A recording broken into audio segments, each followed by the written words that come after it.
Hey, what's up, guys? This is Walter Jones, Pro Football Hall of Famer class of 2014, Seattle Seahawks legend. Hey, you can catch me on I Only Touch Greatness podcast. Check it out.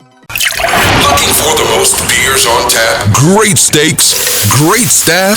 Head over to the John B. Pub. We got the best beers, steaks, chicken wings, nachos in town. Come see us at the John B. Pub. The John B. Pub, the best bar in town. Come sign up for our football pool. Say Hayes sent you. Turn it up. The #1 sports podcast in Vancouver with Ryan Hayes and Big Mike. Ryan Hayes and Big Mike. I Only Touch Greatness podcast. Scene in Vancouver. Get down or lay down. Lay down.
Good. Can you tell I'm a Seahawks fan?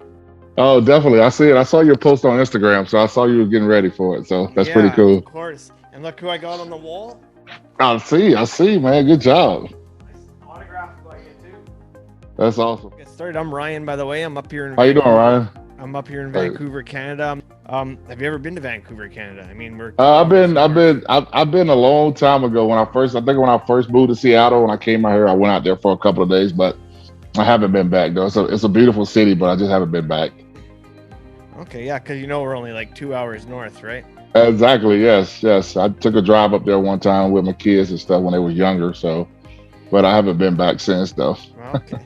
Yeah, I can go 2 hours from my door right to CenturyLink store. That's pretty cool, man. Yeah, pretty good. It's give or take a few minutes at the border, but normally good.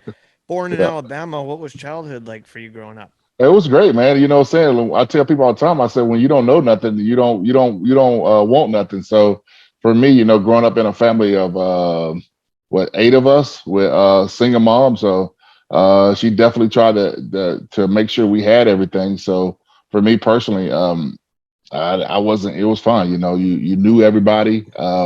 It's kind of tough here. You come here to the city, then all of a sudden it's not as, as friendly as it is down south where you can, you go outside, everybody. Here it's kind of like you try to keep to yourself and all that stuff. So it was a difference for me, but I have enjoyed my whole entire time here since I've been in Seattle though.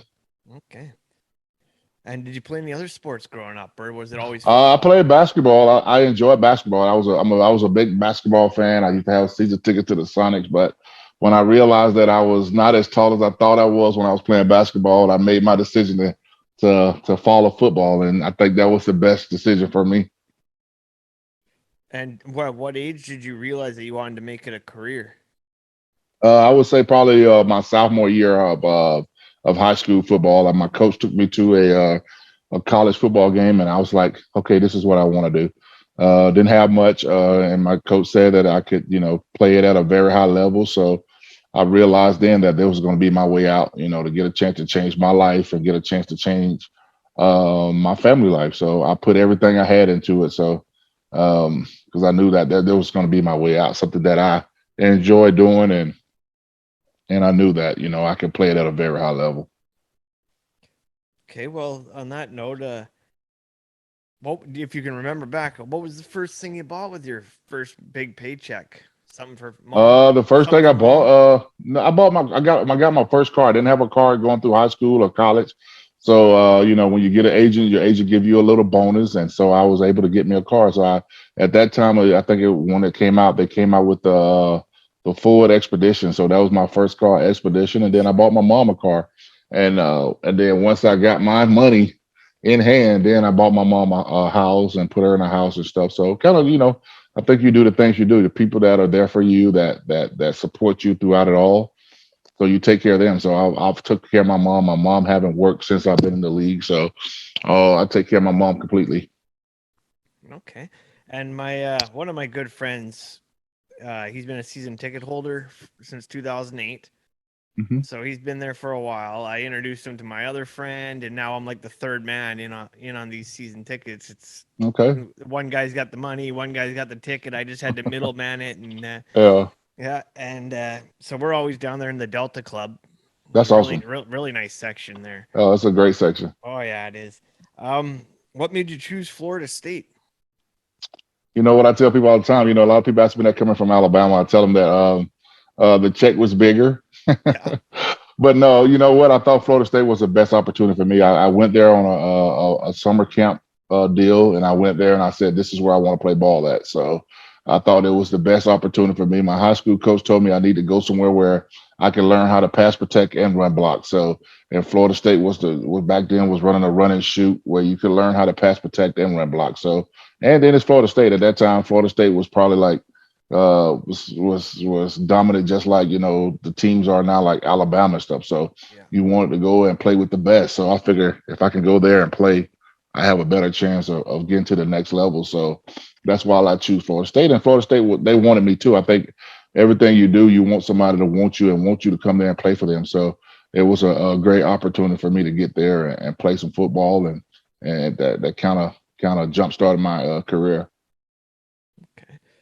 And if you were having a dream dinner party and you can invite three famous people other than yourselves or Seahawks, uh, Who would you want to bring to your dinner?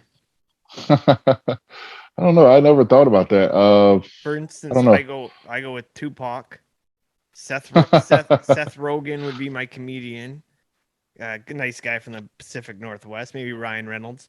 And then for eye candy, I'd maybe go with Paulina Gretzky or Shakira. Oh, good call. Good call. I probably would go I'll probably go with the Obamas. I'll probably go with maybe Whitney Houston Sweet. and who else? Comedian. Probably Eddie Murphy, probably just to get some good laughs. I think that'll be a great combination of people to get a chance. And I can add another probably Oprah too though. So Oh yeah, uh of course. that's a hard one there. Like three people, man, that's tough. But those are the three probably if I had an opportunity to sit down, and have a dinner with those people, that would be pretty awesome. I like to throw in a stumper question here every now and then, Okay, just to kind of loosen it up a little bit. I got you. I got you. Yeah, okay. Because basically, yeah, I grew up my whole life being an A&R for like a record label. Okay, Well, I started my own record label, and then I never rapped. I just middlemaned everything, and okay, I middleman my Dominican artists, and they rapped, and I worked with everybody up and down the West Coast.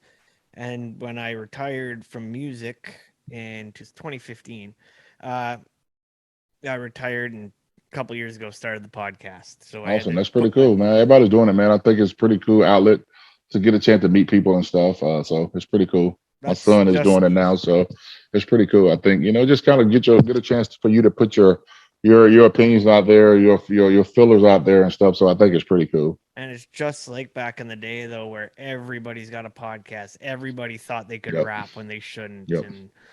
and it's like a crab bucket again. We're back Oh yeah, home. totally with podcasts. It's just kind of like you just fill it out sometimes. But for me personally, I just fills them out, and Yeah. it sometimes it can be a hit or miss. Sometimes you ask, and I'll be like, nope, and it's just a feel. I think it's a feel for you. Like I'd have multiple people ask me to be on their podcast, Yeah. and it's all a feel. To me personally, it's all about how I feel. A lot of times when I get mail, a lot of times a lot of times I get a lot of autograph mail, and I just let it pile up, and then I send them out.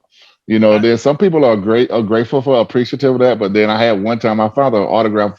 I found a mail in my garage. I was in the process of moving, and I found this box, and somebody had sent me something. It's probably been like 2 to 3 years old, and I sent it off, and the person was like, I guess they were appreciative, but they put me on blast on Twitter where they was like, "Hey, thanks for sending that 2 years later." So I'm like, "Oh well, at least you got it." You know what I'm saying? Because Yeah, I no could have kidding. just trashed it. You know what I'm saying? So a lot of times I guess they think that we're just doing. I have a box when I come out my mail. I have a box where I got fan mail.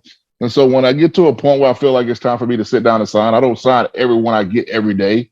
But once the box build up a little bit, I have like a shoe box. So once it get to a point where I feel okay, now it's time for me. So I will sit down and I send the autographs out. So I do it. Just some it might not. I can't guarantee you'll get it back as soon as you send it, but you will get it back. No, you were pretty good when I sent to you, and Yeah. I remember putting a letter in it just saying, trying to introduce myself about having the podcast before Yep. but I had already been talking to Michelle for a Yes, while. yes.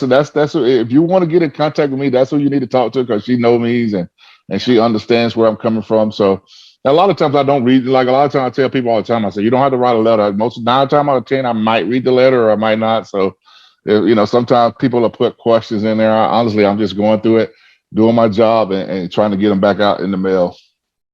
And describe 96 check, I believe. 96 check is something I started a couple of years ago with my best friend, Yep. Cortez Kennedy passed away, and the things that I remember by him was that he would always check in on you and stuff. So I kind of took that initiative because a lot of times when we play this game, we make friends, but once we leave the game, we go about our business and everybody's busy. So just to check in on people. So I tried to incorporate that every time on 9/6 September the 6th, just as football number 996. Yeah. So I tried to just encourage people to check in on people, their loved ones. At first I was all about the players, but then I realized everybody go through this in life where they get busy sometimes and forget to check in on people. So just to kind of remind people to just check in and all this. Sometimes nowadays it's not about calling people, it's all about text messages. So you can send a detailed text message too and ask people how they're doing, just checking in on you and stuff. So I just try to tell people, don't forget those people that you have built bonds with, that you have went in a fight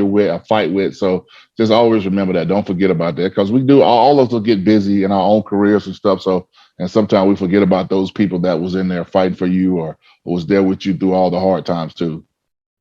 So we had recently had another Seahawk legend on, a friend of yours, Lofa. Mhm. So who wins in an arm wrestle, you or Lofa? I mean, Oh my God, you've been hitting the Lofa gym would pretty kick. good. Lofa would kick my butt. You know his new program, his what's his CBD stuff he does. Yeah. He's totally believe in that stuff, and you see a lot of his posts where he's working out. And I tell him all the time. I say you look like you can probably still play some football and get out there and play, but that I'm happy for him to be able to go get out there and do the things he's doing. I know he could beat me. My shoulders are trash, so I wouldn't even put myself in that situation because I know that I see what he do and I see he still got his strength. So I definitely want to get into that contest. Yeah, I was just there in Seattle for the snow game against Chicago a couple weeks back, Boxing Day. Okay. Mm-hmm. That was the last game I was at recently. Draft Okay. day, you went 6th overall, 1997. What was going through your mind that day of draft day, if you can remember that far back? Hey, Jesse, all I want to do is get in the league. At that time I wasn't a household name. I was making a name for myself. I just didn't know. They came out with the top 6 guys, and I was in that top 6. But still, again, you just don't know. It's the draft. But for me personally, it was something that was so amazing for me to get a chance to play in the NFL because that was my dream. That was my goal. So to get a chance to play and then to get drafted that high, you had to go in and prove yourself. So for me personally, I thought it was amazing for me to come to Seattle. Seattle was probably the best place for me to come to play football, where I didn't have to worry about family and friends. I could just come here and focus on football, and that's what I was able to do. And so it was fun. Now I call Seattle my home now, so Yeah. that can tell you that I really love it out here. My kids love it out here too, though. So it was pretty amazing, man. I think it was something that my mom was crying, my family was crying. So for me personally, it was amazing that I was able to bring my family along to be a part of everything that I was doing throughout my whole career. So that was pretty amazing. Yeah, it's something about the Pacific Northwest where it's pretty awesome up here. Yep. You played every game you started, 180, I believe is the stat. 180, and you had 23 sacks and 9 penalties over your whole career. Like sacks allowed. I mean, you know what I mean. Yeah. But Yeah. you've had sacks allowed. That's pretty damn good. And what's it feel like being in the top 100 of all time? It feels great, man. I think it's for you think about how many players that came through this league over 100 years, and to be able to be one of the linemen is pretty amazing. That tells me that I did it the right way. You earn your respect from guys watching you on film. You're not out here trying to promote yourself. So it's one of those things where people see you play the game and understand that you do it the right way. So to be in, I think it was 7 linemen in all. So to be in that top 7 of guys over 100 years, and a lot of people how they say about that and how that put together, but still, again, to be able to say, to play for 12 years and then be part of something that no one can ever take away from you. That's pretty amazing to say that you're part of the first time they come out with something like that, to be able to say that you're a part of that. That's pretty amazing. Was it 12 years or 13 you played? It's 13. Sometimes they say 12. Sometimes I say 13. So it's all, I just don't want people to fact check. I don't want people to fact check me. So I say 12. I say 12 because I missed a year. So I always say 12, but I know they got sometimes say 13. So it was a long career. I was just trying to get to 10. So I was able to play 13 years. So it was pretty amazing with one team. Next so question cool. is just that. It says 13 seasons. What was your personal highlight on the field? Personal, I would say winning the NFC Championship game at Questville. I think that time it was called Questville. It might have been Questville at that time, Questville, and being able to see all the people crying and stuff. The fans that had been rooting for the Seahawks for so long, to be able to win a game, to get to the Super Bowl. I hate that we didn't get a chance to bring it home, but to be able to say I was able to be part of a team, to see the build-up, coming from a number 1 draft pick to being in that moment where, Coach Holmgren came in and said, hey, if you listen to me, I get you there. So to be able to say I was part of a Super Bowl team was pretty amazing. So I think that was something that I would always keep with me, that, I was part of the first ever Seahawks Super Bowl team. That's for sure. Right on cue. We're getting to that question coming up here. But as you said, Holmgren, he once called you the best offensive player he ever coached. And that's pretty awesome too. He's a good guy too. He always sends back his mail. Yeah, he's a good guy. You know what? I think that's pretty amazing, though. But then it goes back to what I said before. I was always, I did it the right way. I went out there. I I wasn't a big talker, but I try to lead by example by my actions on the football field. So for him to say something like that's give a lot of credit to it. So you try to do it the best way. You go out there and you try to play at a very high level. You knew that getting drafted so high that the team was not that good. So then you get a new guy to come in, and then that guy still sees the same thing that the last coach saw. So to be able to go out there and still prove myself and still be dominant, and for him to say that was pretty cool.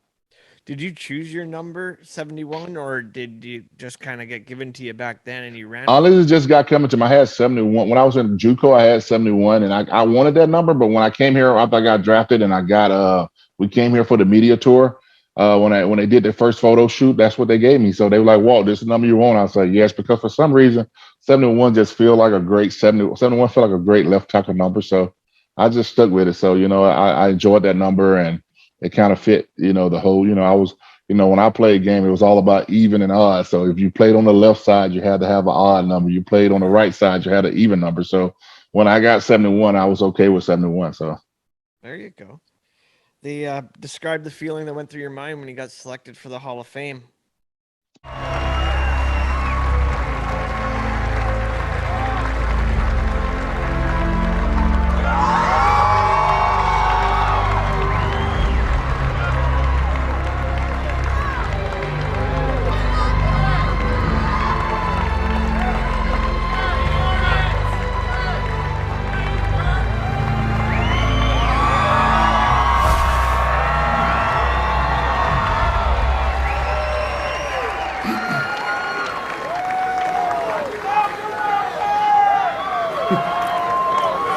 Wow. Thank you. It was amazing. The cool thing about that, I got a chance to share with my son. My son was my presenter. It was nerve-wracking, but at that point you can't do anything but wait. And the cool thing about it was that I got in the same year that the Seahawks won their first ever Super Bowl. So it has something deep with me. To be able to play my entire career with Seattle, and then to get in the same year that the Seattle won the Super Bowl. So that was pretty amazing to be able to represent the Seahawks, and the Seahawks won the Super Bowl, dominantly won the Super Bowl. So that was pretty cool. Yeah, they did. And that was your first year of eligibility too, correct? Yep. Man, I have a quiz for you. I tell people all this. I wrap up with this. My last year I was injured, so I was on injured reserve. So I figured I was in 2015. Everybody talk about it. I said, well, I'll be eligible at 15, But then when they called me and said, you're on the eligible list at 14, I was like, hold up. I said, that's only 4 years. But then they counted my injured year as a waiting year. So I literally got in 4 years instead of 5. So you can always use that as a quiz, So I literally got in 4 years and not 5. So Tom Brady might be the first one that probably get in as soon as he retires. So I'm looking at that issue. I think we should push for that, because I got a feeling he might be a little old if he wait 5 more years. So, But I got in 4 years. So that was pretty cool. I mean, I'm not a real fan of Brady, as you can see. I know, right? I feel you on that. Yeah, no kidding. Okay, we'll skip a few questions here. Do you run the ball with Lynch? Oh, totally, all day. Yep, Come on, you can't get to that point and don't do it. I totally understand what they was trying to do to make something different, but I think everybody in the stadium, everybody on TV thought we were going to run that ball to the end. So, you get it. At that moment, the only two players you want that ball hand to be in is number 3 or 24. And, that was the only way that the Patriot could get the ball back. If we put the ball in the air or put the ball on the ground. And we did the one thing we shouldn't have did, put the ball in the air, So it's tough. You hate that for the guys, because I think if they would have won that, I think some guys probably would have still stayed on the team. Things would have, I think we would have went on a little run there if we would have won that Super Bowl. I think after that Super Bowl, it kind of just changed a lot of people's hearts and difference in how they see the game and see the team. So, but I think if we would have scored that touchdown and won that Super Bowl, I think we would have seen things a lot different with a lot of guys that, left. And, so I think if we would have won that game, I think we would have went on a little tear there and kind of won a couple more games. Yeah, it's almost pass interference now. I know that probably would have been pass interference now, but back then it was tough, man. I wasn't even in that game, and that makes my stomach hurt. You were there. You were the honorary captain, I believe. Yes, I was. No, I was not that game. I wasn't honorary captain for that game. I was the year before. I was there for the Super Bowl, but I wasn't the honorary captain for that game. I honestly, I didn't even go to that game. I would stay here. I I had a gig here in Seattle because I had already been to the Super Bowl, so it wasn't a big idea for me to go to next year. So I was like, I just saw them won the first one. I could watch it at home, but I had a gig here in Seattle, so I stayed back here and watched it here back in Seattle. And 9-time Pro Bowl. What do you think now when you watch this two-hand touch Pro Bowl?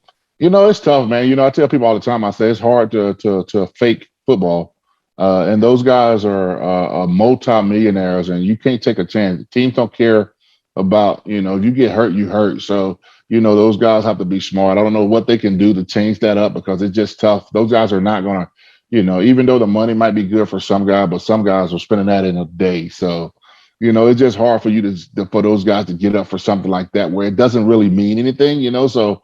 I don't know. Maybe you can change it up where it's just a list and you make it just kind of like the all pro. You made the Pro Bowl, what I'm saying? I think just playing that game, the Rays, they said the Rays are good, but still, it's just hard to watch because you want to see somebody get hit. And, I think maybe they put it to a flag football, but then, the linemen won't have nothing to do. So, I think it's something where you just got to figure out, you just can't, there's nothing you can convince these guys to go out there and play hard when their career is on the line. I think that's one sport where it's hard to play the game and not try to get hurt.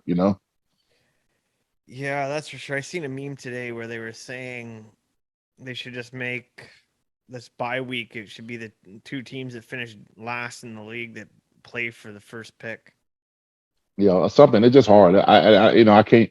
I don't say it's bad. It's just hard. It's just hard. It's just one of those things. Guys are. They have a lot of money on the line to be out there trying to play a game where it doesn't.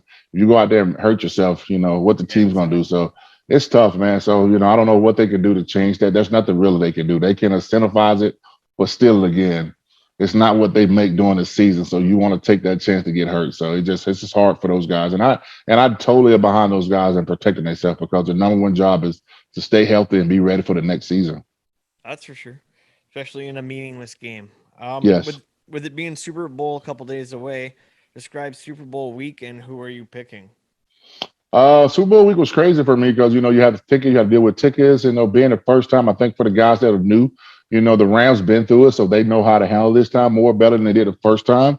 But, if you get the ticket stuff done, you're good. And then dealing with family, you have to try to make it as normal as possible. But it's pretty hard because it's the Super Bowl, you're in a new, especially for the away team or the home, whatever, the Rams is considered a home game for them. But for the Cincinnati Bengals, they're in a new place, they're in a new spot, just trying to stay, in the same course, but still, again, it's the Super Bowl. I would tell guys just enjoy it. I tried that where I tried to stay the same routine. I didn't go outside, but I should have went outside because I forgot it was the Super Bowl. It's not just a regular game. You can constantly keep saying it's a regular game, but it's not a regular game. It's a Super Bowl. Everybody's watching, even though people watch the playoffs throughout, but still, this is the Super Bowl. Everybody's watching. People that don't watch football is going to be watching the Super Bowl. So that's an added pressure there. But for me personally, I think the Rams should win it being a home game. I think any team, if you get a home game in the Super Bowl, you should come out and win that thing. But I like the way Cincinnati is playing. I like they playing with house money. I think they don't understand what's going on. I think they're just playing football. And I think as team, that's what you want. A lot of times we pick these teams and say, oh, these are the team. These are the dominant team. I swear, I don't think anybody picked Cincinnati from the start of the year to say they're going to be in the Super. Hey, see what I'm saying? So, but once I kept seeing them through the year playing, I saw some, man, these guys are playing with house money. They don't know what's going on. They're just out there. And sometimes that's what you need. Somebody that don't know what's going on. You're just out there playing football. You're not even caught up in the pressure. And this kid has been in pressure situations since he left high school. So this kid is playing with house money and I think you have to enjoy it because you might not get back again no matter how good he plays. You thinking everybody gonna have a Tom Brady career, but that's not guaranteed. So I think you have to embrace the moment and don't be afraid. And I think Cincinnati played the game like that. You look at when they played Kansas City, you thought Kansas City was gonna blow them out the water, and then Kansas City kind of didn't adjust in the second half, and Cincinnati made a game of it. So if you're gonna let these guys hang around, these guys are going to continually keep fighting. So I think it's going to be a great game. I don't think it's going to, it could be a blowout, but I don't think so. I just don't see Cincinnati coming in there and getting blown out in the Super Bowl game. They didn't play too many tough games. I think they're going to keep it close there and hopefully have a chance to win it. I think all of us want it. I think we know all the playoffs game been nail biters. So I don't think we want the Super Bowl to be a blowout. I think we want it to be a game where, it keeps you busy throughout the whole game. You're watching it and you want to be like, whoo.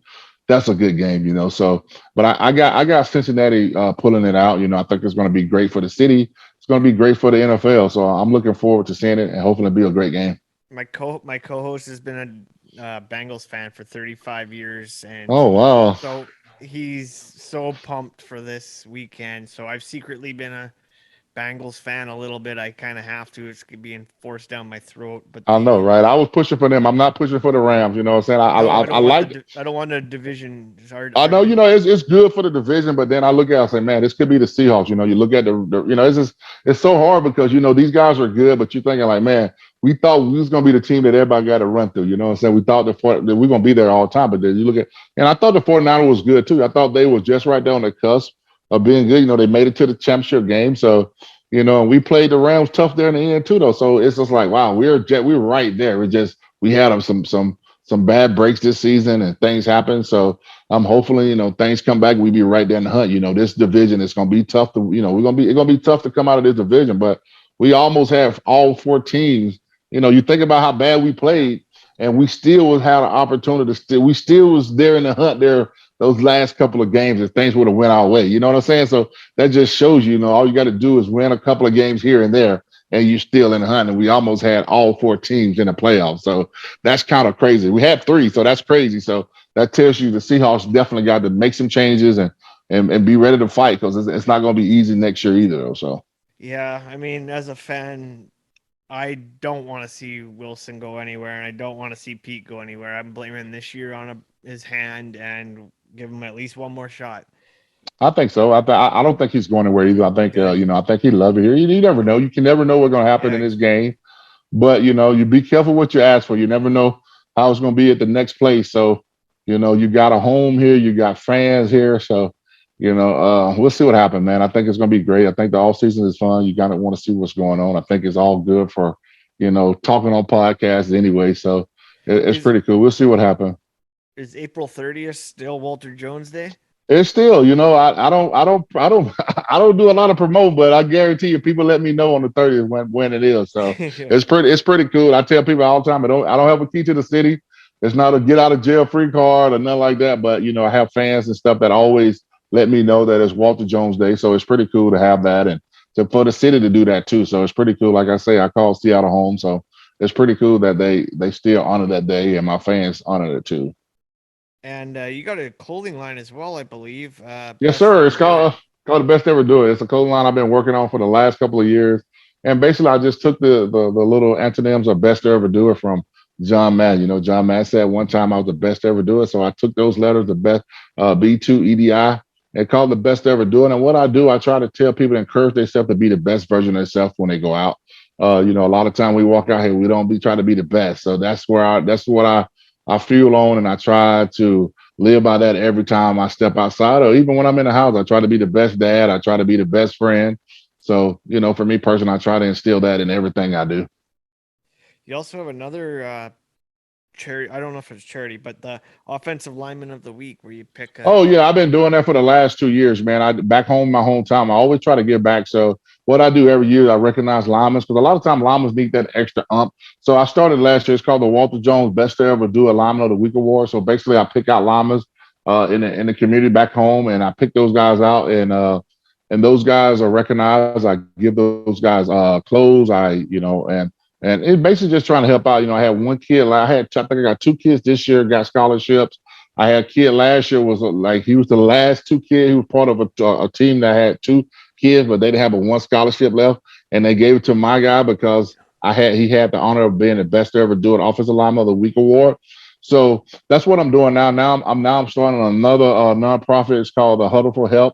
Where I'm working with the local stations down there where we recognizing people that does a lot of work in the community. So, you know, just constantly kind of just trying to build things, man, you know, all off this brand of being the best version of yourself and just recognizing those people that are putting the work in the community. So I'm all about the community and trying to help the community. So anytime I can do that, that's what I do. And then for me personally, for offensive line, we always need that extra hump because there are so many players out there. And a lot of times, you know, you watch a lot of stuff on TV. They're not recognizing linemen. It's all about 7-on-7, the quarterback. But people don't realize if you don't got a good offensive line, you don't have a good quarterback. So for me personally, you always want to give those kids an extra extra boost, letting them know. A lot of time, with a lot of kids feel like all they can go is if they don't go to a D1 school, it's a failure. So I just try to understand that there's other avenues of getting, if you still want to pursue football out of high school.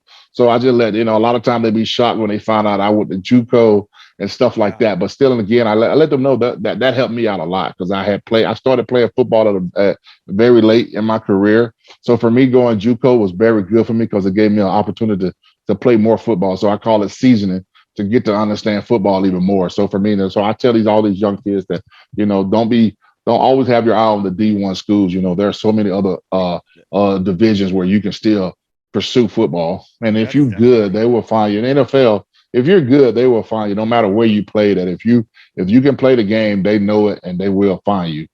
That's for sure. We interview tons and tons of prospects that are going to NCAA.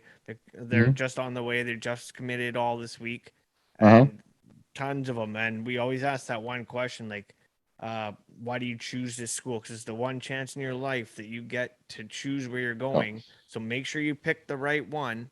Exactly. That's going to work for you. You have a son as well, I believe, right? I have a twin girl and boy, Walterius and Valeria. Yes. Okay, and he plays football. He used to play football. He played one semester out of high school, and it just didn't work out for him. So now he's working right now and enjoying, trying to become a successful young adult. So he's doing well. My daughter doing the same thing. So I don't push my kids to play or go to college, but I tell them you have to be doing something. So right now, and me personally as a parent, me, I'm always, you have connections, so you're looking for a better opportunity for them too, though. As parents, I think that's what we have to do. But for me personally, I like the fact that they're doing their own thing. My son right now, he's doing his own podcast now. So, just becoming his own person. So I think for him personally, that's pretty cool for him, because, you get a chance to let people know your personality and stuff. So I think it's pretty cool for him. You're just being young and enjoying life. So I think that's pretty cool for them too, to kind of figure their way through this. For me personally, give me a chance to kind of live through them too, because, being in the NFL and stuff like that, you can't be able to do the simplest things. Like, my kids, they do their taxes. They can do their taxes on TurboTax. I can't do my taxes on TurboTax. So it's pretty cool to see the sometimes the normalcy of, when you're doing taxes, so much paperwork, you got to make sure you got all this right. But for them, all they got to do is tap, tap, tap, tap, tap, tap, and they done. So for me personally, I think that's pretty cool to kind of see the type of young adults they're going to be, how they're going to be in the community, how they're going to be in life. So for me, it's been fun for me. I got two more for you. Favorite venue you ever played in, or one that you didn't play in? Favorite venue. I always used to love to go down to San Diego. It was not about the venues. I just love San Diego. I love being in a place where it's nice. Where right now I'm I love Seattle, but I'm always looking for like a nice warm place to be at. The sun. You know what I'm saying? But I would have to say San Diego. I enjoy going down to San Diego. I love. I hate that they left and went down to LA, but I used to love going down to San Diego. I just love the atmosphere. I love going out to eat the day before the game and stuff. You get the breeze off the water. So I enjoyed it. Anytime we had played San Diego, I enjoyed going to San Diego. I used to like, when I figure out how to handle noise, I used to love a lot of people that, if you're a true fan, people understand I started out in the AFC. So, I tell people all the time, I said, we started out in the AFC West. So we got a chance to play Oakland. We got a chance, anything Cali, I used to like. I used to love to go to Oakland. Yeah. I used to love to go to Kansas City too, though. So those, when I was in the NFC West, I used to love to go play those games when we had a chance to go to Cali. Yeah, and that's the old Oakland, obviously. The Oakland Stadium, one of the worst, the black hole and stuff. Time, yes. Black hole. What do you want to be remembered as? Just that I did it the right way. Be a pillar in the community.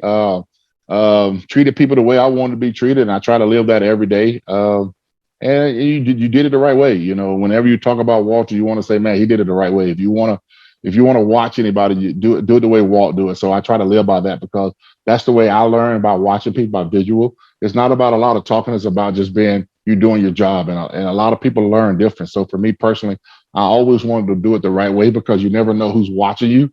So because that's the way I learn. I wasn't about a guy to just sit there and yap and write it down. It was all about, if I see it, I can get it.